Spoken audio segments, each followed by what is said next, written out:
शिक्षक दिवस की आप सभी को बहुत बहुत बहुत शुभकामनाएं, हार्दिक शुभकामनाएं। थैंक यू जिसने मुझे विश भेजी, जिसने मुझे अच्छे से विश किया, उन सबको बहुत बहुत बहुत धन्यवाद। आपको आज का दिन और मुझे विश करना याद रहा। मेरे कुछ स्टूडेंट्स बहुत अच्छे डांसर हैं, ऋषि हैं और हैं, उन सब ने मुझे बहुत वार्म विशेस भेजी। I am really very thankful to all of you. Thank you. तो आज हम पढ़ेंगे उन आचार्य के बारे में जो इतने अच्छे रचनाकार और इतने अच्छे आचार्य, रचनाकार बाद में, पहले वो आचार्य महावीर प्रसाद द्विवेदी जी, जो इतने सुशिक्षित थे, जिन्होंने स्वयं अपनी शिक्षा की 1864 रायबरेली दौलतपुर गांव में उनका जन्म हुआ। प्रारंभिक शिक्षा उनकी गांव में ही हुई और जो मैट्रिक तक की शिक्षा है वही वो कर पाए। उसके बाद उन्होंने स्व अध्ययन किया। देखिए, स्व अध्ययन यानी कि स्वयं अपना शिक्षक बन जाना, अपने गुरु बन जाना। तो वो कितना अध्ययन कर लेगा और कितना कुछ प्राप्त कर लेगा, कहना भी मुश्किल है।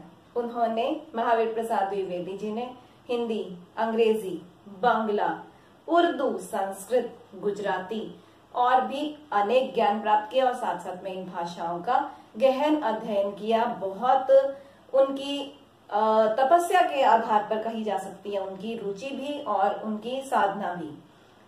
1903 ईस्वी में उन्होंने सरस्वती पत्रिका का संपादन शुरू किया। सरस्वती पत्रिका मतलब एक ऐसी पत्रिका जिसे कोई खास नाम प्राप्त नहीं था। बाबू श्याम सुंदर दास और भी पहले उसके कुछ संपादक रहे हैं, लेकिन कोई खास नाम नहीं हुआ। लेकिन 1930 में, मैं बार बार इसका सन गलत बोल रही हूँ, 1903 से ही द्विवेदी युग माना जाता है, जो कि भारतेंदु युग के बाद ही शुरू हो गया था। जैसे ही इन्होंने सरस्वती पत्रिका का संपादन शुरू किया, तो 1903 ईस्वी में जैसे इन्होंने सरस्वती पत्रिका का संपादन आरंभ किया, एक हिंदी भाषा में व्याकरणगत जो अशुद्धियां थी, जो साहित्य में ब्रज भाषा का प्रचलन था, उस सबको उन्होंने दूर किया और हिंदी को लिखने का तरीका बताया। पूर्ण विराम हम लगाते हैं, ये महावीर प्रसाद द्विवेदी जी ने ही हमें बताया था कि पूर्ण विराम लगाकर वाक्य को संपन्न किया जा सकता है। उसके अलावा उन्होंने बताया कि अच्छी, सुंदर, श्रेष्ठ कविता लिखने के लिए ब्रज भाषा की कोई आवश्यकता नहीं है, जबकि जो ब्रज भाषा है वैसे मधुर, बहुत मीठी भाषा है। हमने इससे पहले रसखान के सवैये किए थे, बहुत मधुर है, किंतु सरल भाषा, आम जन की भाषा उस समय ब्रज से अलग होकर खड़ी बोली होती जा रही थी, जिसमें उर्दू के शब्द भी थे, कहीं कहीं संस्कृत के शब्द भी थे। तो उन्होंने बताया, महावीर प्रसाद द्विवेदी जी ने, कि अच्छी कविता लिखने के लिए ये कोई जरूरी नहीं है कि आप ब्रज भाषा में ही लिखें, आप किसी भी भाषा में लिखिए, खासतौर पे खड़ी बोली में लिखिए। उन्होंने कवियों को प्रेरित किया खड़ी बोली में लिखने के लिए, और इस तरह से प्रेरित करते हुए वो महावीर प्रसाद द्विवेदी जी मैथिली शरण गुप्त जी के साहित्यिक गुरु बन गए। उसके साथ साथ अनेक उत्तम कोटि के रचनाकारों के भी साहित्यिक गुरु बन गए। अपनी पत्रिका में खुद तो उन्होंने इतने सुंदर, इतने अच्छे लेख लिखे ही लिखे, लेकिन औरों के भी लेख को, औरों की भी कविताओं को इतना अच्छा सुधार देते थे कि उसका रूप अलग हो जाता था, लेकिन उसी रचनाकार के नाम से वो प्रकाशित करते थे। ये एक बड़ी बात थी। इतना उसके अंदर एडिटिंग हो जाती थी कि रचना का रूप भी कई बार परिवर्तित हो जाता था, लेकिन नाम, जो रचनाकार का नाम है, वही रहता था। ये एक बहुत अच्छी और उनकी प्रेरित करने वाली बात है, एक तरह से प्रेरक प्रसंग है। और खास बात उनकी ये थी कि उन्होंने व्याकरण की अशुद्धियों को दूर करने के प्रयास किए। इसके साथ साथ मैं ये कहूंगी कि 1938 में उनका देहांत हो गया। उनकी बहुत सी प्रसिद्ध रचनाएं हैं जो महावीर प्रसाद द्विवेदी रचनावली के 15 खंडों में प्रकाशित हैं। दर्शन शास्त्र पर उन्होंने आध्यात्मिक लिखा, महिला साहित्य में, महिला उपयोगी साहित्य जो लिखा उसमें महिला मोद लिखा। खासतौर पे हम जो अब करेंगे स्त्री शिक्षा के विरोधी कुतर्कों का खंडन, उसे उन्होंने नाम परिवर्तित करके महिला मोद में ही शामिल किया था। इससे पहले इसका नाम कुछ और था, वो हम अभी देखेंगे, लेकिन पहले इसको ध्यान से देख लेते हैं। उसके साथ साथ उन्होंने रसज्ञ रंजन, साहित्य सीकर, साहित्य अद्भुत आलाप, विमर्श, साहित्य विमर्श, संकल्प, संचयन आदि बहुत सी रचनाएं लिखी। अब बात आती है इस लेख की। इस लेख को पढ़ने से पहले वैसे मैं तो ये कहूंगी टेक्नोलॉजी आजकल बहुत तेज हो गई है, टेक्नोलॉजी के थ्रू बहुत अच्छे समझा जा सकता है, 3D डायमेंशन आ गई है। मुझे कंप्लेन की जाती है, मुझे शिकायत की जाती है कि आप हिंदी पढ़ाते हो और इतने सारे भर भर कर अंग्रेजी के शब्द बोल देते हो। मैं ये कहूंगी कि अंग्रेजी ना चाहते हुए भी आज की भाषा है। हिंदी दिवस आ रहा है, उसके लिए मैं आपको थोड़ा सा ये बताना जरूर चाहूंगी कि एक हिंग्लिश मेरे पढ़ने के साथ साथ ही शुरू हो गई थी। मैं आपको कई बार बता चुकी हूँ, मेरी 1-2 सब्जेक्ट में, एक्स्ट्रा सब्जेक्ट में भी MA है और मैंने उन्हें भी अच्छे से अध्ययन किया है। साथ साथ में मेरे बहुत से आर्टिकल्स इंग्लिश में छपते हैं, क्योंकि इंग्लिश में छापे बिना उसका काम नहीं चलता है। कारण ये है, मेरी मजबूरी है। उसके साथ साथ मेरे घर की भाषा, मेरे परिवार की भाषा ना चाहते हुए भी अंग्रेजी है। हिंदी तो एक काम चलाऊ सी भाषा हो जाती है। डेली रूटीन के शब्द जो हैं हमारे घर में ज्यादातर इंग्लिश के ही वाक्य चलते हैं, तो इस कारण से मेरी भाषा में आ जाता है। लेकिन जहाँ शुद्ध हिंदी बोलनी होती है वहां पर भी मेरी जुबान कभी नहीं लड़खड़ाती है। भाषा पर पकड़ होना अच्छा है, बहुत अच्छा है और जरूरी भी है। लेकिन मुझे जो सबसे ज्यादा दुख लगता है वो ये लगता है कि या तो हम भारतीय ना होते, और अगर भारतीय हैं तो भारतीय भाषा हिंदी, जो कि वैदिक संस्कृत, लौकिक संस्कृत, पाली, प्राकृत, अपभ्रंश, अवहट, इन सब के बाद हिंदी का प्रादुर्भाव हम मानते हैं, जननी मानते हैं संस्कृत को, और संस्कृत देव वाणी है, तो फिर हिंदी को इतना अपमानित कह सकते हैं या हिंदी को इतना पीछे गंवारू भाषा क्यों कहा जाता है? ये हमारी ही कमी है।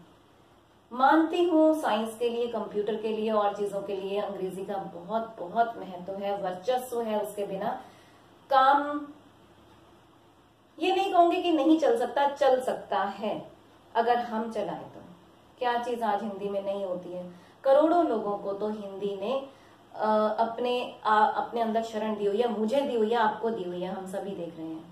इस पर जितनी हम बहस करें, जितनी हम बात करें, जितनी चर्चा करें उतनी कम है। लेकिन मैं ये जानती हूँ जितनी भी चर्चा की जाएगी अंत में भारत में हिंदी ही विजित रहेगी।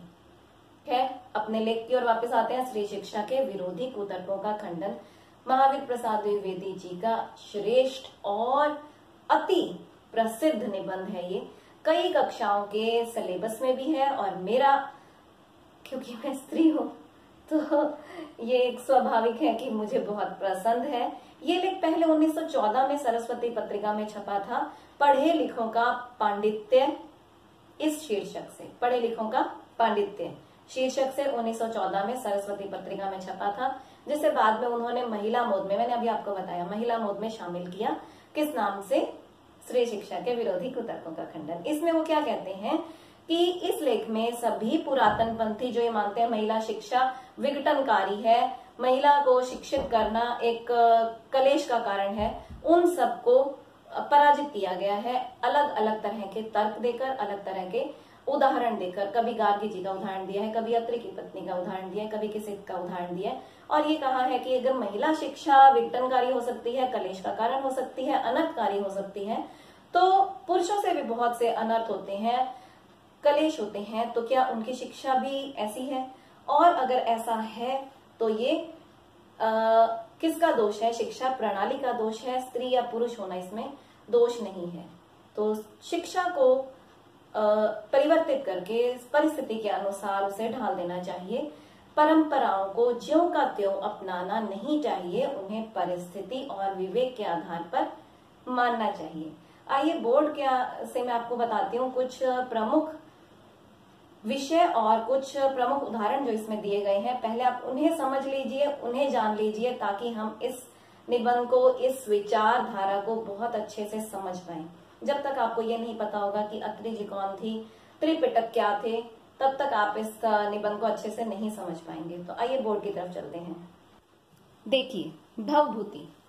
भवभूति जी संस्कृत के एक श्रेष्ठ नाटककार हैं, प्रधान नाटककार भी माने जाते हैं। उसके साथ साथ इनके 3 प्रसिद्ध नाटक, उत्तर रामचरित आपने बहुत सुना होगा, उसके अलावा मालती माधव, भवभूति और मालती माधव के अलावा वीर रचित। वीर रचित मालती माधव और उत्तर रामचरित। उत्तर रामचरित इनमें सबसे ज्यादा प्रसिद्ध है। करुण रस के प्रमुख कवि माने जाते हैं। कितने रस हैं टोटल? 9, और 9 ही रसों के 9 ही स्थायी भाव भी हैं। कभी आप कहेंगे तो 9 रस हम जरूर पढ़ेंगे। मुझे बहुत इंटरेस्ट है 9 रसों को पढ़ने में। उसके बाद आता है शीला। शीला जो है वो कौरिंड्य मुनि जी की पत्नी का नाम है। कौरिंड्य मुनि जी की पत्नी का नाम। गार्गी ये है गर्ग मुनि जी की पुत्री। मिथिला के राजा जनक जिनकी पुत्री जानकी सीता माता की सभा में उन्होंने पंडितों के समक्ष याज्ञवल्क्य के साथ शास्त्र विषय पर शास्त्रार्थ किया था और बहुत प्रसिद्धि हुई थी इनकी, इसलिए तो इनका एग्जाम्पल लिया गया है। उसके बाद है विश्ववरा। अत्रि गोत्र की स्त्री थी।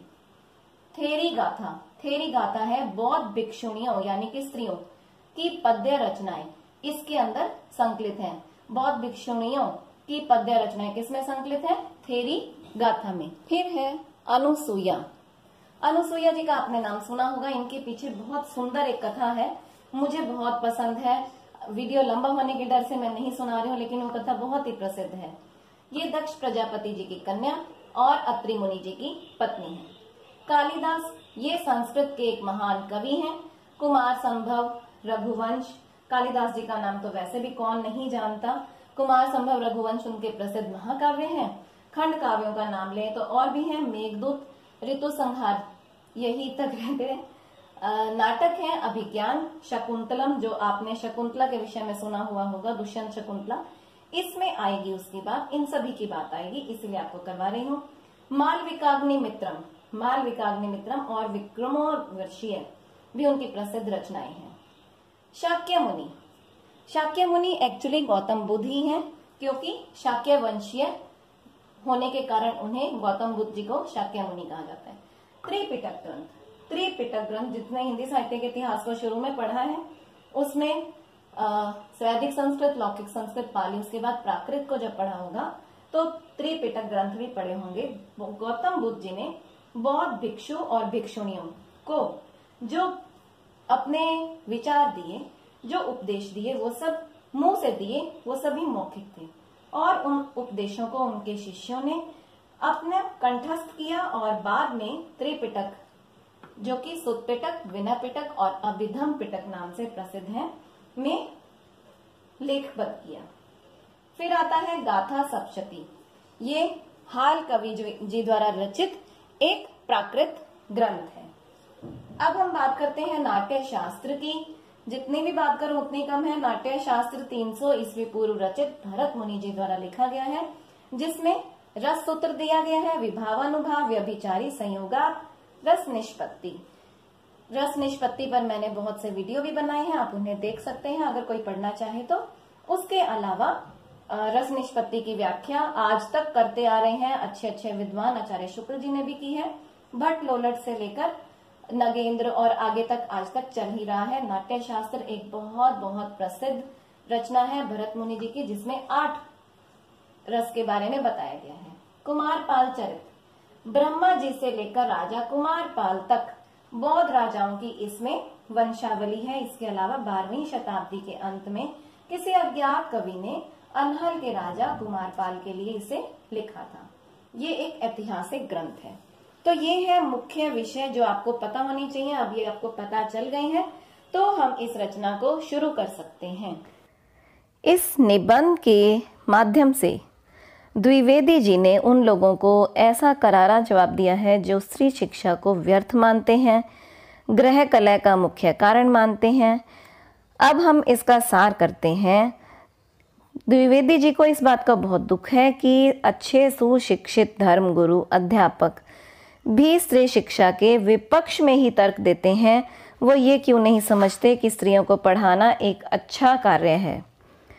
वो इस तरह से तर्क देते हैं जैसे पुराने संस्कृत नाटकों में स्त्री कैरेक्टर्स जो थे, जो पात्र थे, वो अनपढ़ होते थे, प्राकृत भाषा में बोलते थे। इससे ये पता चलता है कि पुराने समय में स्त्रियों को शिक्षा नहीं दी जाती थी। स्त्री शिक्षा से समाज में अनर्थ होते हैं। इन सब में वो उदाहरण देते हैं शकुंतला का। शकुंतला ने गवारों की भाषा में श्लोक रचा था। इससे पता चलता है कि स्त्रियों के लिए कुछ भी पढ़ना उचित नहीं है। साथ साथ में वो ये भी कहते हैं कि अगर शकुंतला पढ़ी लिखी ना होती तो वो दुष्यंत को इतना कुछ ना कहती। अब इस बात का जवाब देते हुए द्विवेदी जी ये कहते हैं कि किसी स्त्री के पति उससे विवाह करके और उसे छोड़ दे, उसे भूल जाए, तो वो उसे ऐसे ही शब्द कहेगी। साथ साथ में जो महावीर प्रसाद द्विवेदी जी हैं, उन्होंने ये तर्क दिया है कि नाटकों में स्त्रियों के द्वारा प्राकृत बोलना उनकी कोई अशिक्षित होने का प्रमाण नहीं है। यूं तो संस्कृत न बोल पाना, आज हम भी नहीं बोल पाते हैं, ये कोई इसका मतलब ये थोड़ी है कि हम अनपढ़ हैं। अधिकांश बौद्ध धर्म और जैन धर्म के ग्रंथों की रचना प्राकृत भाषा में ही हुई है। धर्म के उपदेश भी प्राकृत भाषा में दिए गए हैं। अभी मैंने आपको सुत्त पिटक, विनय पिटक, अभिधम पिटक, त्रिपिटक के बारे में बताया। प्राकृत बोलना या उसे प्रयोग करना कोई अनपढ़ होने का प्रतीक नहीं है। जैसे हिंदी, बंगला आदि अनेक सी भाषाएं आज की प्राकृत है, वैसे ही शौर सैनी, मागधी, पाली ये सब उस समय की प्राकृत भाषाएं थी। नाटकों में कुछ ही लोगों के द्वारा संस्कृत बोलने से ये सिद्ध नहीं होता कि संस्कृत बोलना ही शिक्षित होने का प्रमाण है। आगे लेखक ये कहते हैं कि प्राचीन काल में महिलाओं के लिए कोई यूनिवर्सिटी नहीं थी, विश्वविद्यालय नहीं थे, लेकिन आज उन चीज़ों के प्रमाण नहीं है। लेकिन प्रमाण तो इस बात के भी नहीं मिलते कि जहाज और विमान कैसे चलाए जाते थे, लेकिन जहाज और विमान इन सब के होने का प्रमाण तो है, और उनको हम बड़े गर्व से स्वीकार भी करते हैं कि पहले हमारे पुरखों के पास जहाज, विमान ये सब थे, लेकिन उनको बनाने की कोई विद्या नहीं पता चलती है। उसी तरह से यूनिवर्सिटी कॉलेज का नहीं पता चलता है, लेकिन स्त्रियों के शिक्षित होने के प्रॉपर प्रमाण मिलते हैं। बौद्ध ग्रंथों में स्त्रियों की अनेक पद्य रचनाएं हैं। उसके अलावा इस कारण से ये नहीं कहा जा सकता कि वो अशिक्षित थी। लेखक ने बहुत से ज्ञानवंत स्त्रियों के भी उदाहरण दिए हैं। अत्रि की पत्नी जो गार्गी और मंडन मिश्र जी की पत्नी के तर्क पूजनीय पुरुषों को भी हरा देते थे। MA BA करके पत्नियों को मारना या पीटना ये पुरुषों के सदाचार का प्रमाण है, वो कटाक्ष करते हुए ये बात कह रहे हैं। यदि ये मान भी लिया जाए कि पुराने ज़माने में स्त्रियां अशिक्षित थी, किंतु आज के समय में तो स्त्रियों को शिक्षित होना बहुत ज़रूरी है। श्रीमद् भागवत के दशम स्कंद में पुराने समय में स्त्रियों के शिक्षित होने के प्रमाण हैं। रुक्मिणी हरण की कथा में ये बताया जाता है कि रुक्मिणी जी ने सबसे पहले श्री कृष्ण जी को प्रेम पत्र लिखा था, और अगर उन्होंने प्रेम पत्र लिखा था तो इसका मतलब यही है कि वो शिक्षित थी। इसके अलावा और भी द्विवेदी जी ने तर्क दिए हैं। वो ये कहते हैं पुरुषों की हिंसा और पापाचार भी पढ़ाई या शिक्षा का ही परिणाम होगा। यदि स्त्रियों की शिक्षा अनर्थ करती है तो पुरुषों की शिक्षा भी अनर्थ करती होगी, लेकिन ऐसी बात नहीं है। सभी स्कूल कॉलेज अगर ऐसी बात होती तो बंद हो जाते। शकुंतला ने ऐसी कौन सी तर्क कर दिया या ऐसा कौन सी बात कह दी कि दुष्यंत का अपमान हुआ? अगर एक पति भुला देता है अपनी पत्नी को तो पत्नी उसके लिए दुर्वचन ही कहेगी, अच्छे वचन कैसे कहेगी? ये तो स्वाभाविक ही है। सीता जी ने भी राम के लिए कुछ ऐसे क्रोध में वचन कहे थे, वो क्या उनके गवार होने की निशानी है? नहीं नहीं, बिल्कुल नहीं। उनकी शिक्षा ने तो उन्हें बहुत उच्च स्तर पर पहुंचाया। इस तरह के बहुत से प्रमाण इस लेख में उन्होंने दिए हैं। इसके साथ साथ द्विवेदी जी ये भी कहते हैं कि शिक्षा कभी भी अनर्थकारी नहीं हो सकती है। अनर्थ तो पुरुष भी करते हैं, अनपढ़ और अशिक्षितों से भी अनर्थ होते हैं। जो लोग स्त्री शिक्षा का विरोध करते हैं वो अपनी अज्ञानता ही दिखाते हैं। ऐसे लोगों को दंड दिया जाना चाहिए। ये लोग समाज के अपराधी हैं और समाज की उन्नति में बाधक हैं। उनमें सुधार होना चाहिए। पुरुषों की शिक्षा में भी दोष है, लेकिन इस कारण से स्कूल कॉलेज बंद तो नहीं किए जा सकते। नहीं नहीं, ऐसा कभी नहीं होना चाहिए। इस संदर्भ में लेखक का ये निवेदन है कि अगर शिक्षा में कोई दोष है तो उस दोष पर बहस हो, तर्क हो, चर्चा हो और उसमें संशोधन हो, लेकिन इसे हम अनर्थकारी या फिर मिथ्या नहीं कहें। ऐसा होना चाहिए। इसके अलावा एक जगह पर उन्होंने ये भी बताया कि ने पत्नी धर्म पर घंटों व्याख्यान दिया। अच्छा, सीता जी को भी बहुत से ऋषि मुनियों की पत्नियों ने ज्ञान दिया था, ये हम भी जानते हैं। गार्गी जी ने बड़े बड़े ब्रह्मवादियों को हराया था। मंडन मिश्र जी की पत्नी ने शंकराचार्य जी को पराजित किया था। शंकराचार्य तो बहुत गर्व से आए थे और बहुत बड़े ज्ञानी भी थे, आदि गुरु कहे जाते हैं। लक्ष्मण को जो सीता जी ने कहा था वो उनकी अशिक्षा का प्रमाण नहीं था। सीता जी ने राम को केवल राजा कहा। ये कोई गवार या पतित स्त्री नहीं थी, बल्कि परम ज्ञानी थी और राजा जनक की बेटी थी, जिसे धर्मशास्त्रों का पूरा पूरा ज्ञान था। जब राम ने सीता जी का त्याग किया तब शांत और क्षमाशील स्वभाव वाले वाल्मीकि भी राम पर क्रोधित हो उठे थे। तो इस प्रकार के विचार और इस प्रकार के उदाहरण इस लेख में प्रकट किए हैं महावीर प्रसाद द्विवेदी जी ने। भाषा की बात करें तो देखिए कितने सुंदर और तत्सम प्रधान है उनकी शब्दावली। देखिए इन शब्दों को, स्त्रियों का किया हुआ अनर्थ यदि पढ़ाने का ही परिणाम है तो पुरुषों का किया हुआ अनर्थ भी उनकी विद्या और शिक्षा का ही परिणाम समझना चाहिए। बम के गोले फेंकना, नर हत्या करना, डाके डालना, चोरियां करना, घूस लेना, ये सब यदि पढ़ने लिखने का परिणाम हो तो सारे कॉलेज, स्कूल और पाठशालाएं बंद हो जानी चाहिए। परंतु विक्षिप्तों, बात व्यथितों और ग्रहग्रस्तों के सिवा ऐसी दलीलें पेश करने वाले बहुत कम ही मिलेंगे। तो ये था स्त्री शिक्षा के विरोधी कुतर्कों का खंडन, एक बहुत प्रसिद्ध महावीर प्रसाद द्विवेदी जी का लेख, जिसे बहुत से लोग जो कि पसंद करते हैं महावीर प्रसाद द्विवेदी जी को, एक नहीं दो नहीं, जब टाइम मिलता है इसे पढ़ते हैं ताकि बहुत सा ज्ञान अर्जित कर सके। उनकी रचनाएं ज्ञान का भंडार है, जैसे कि मैंने आपको बताया हिंदी, अंग्रेजी, उर्दू और गुजराती, इन सब भाषाओं का, बांग्ला, इन सब भाषाओं का उन्होंने गहन अध्ययन किया था, स्वाध्ययन किया था। तो आप भी स्वाध्ययन करें। लॉकडाउन पीरियड में हम यही कह सकते हैं कि स्वाध्ययन ही हमारा बेड़ा पार लगा सकता है। Thank you, best of luck.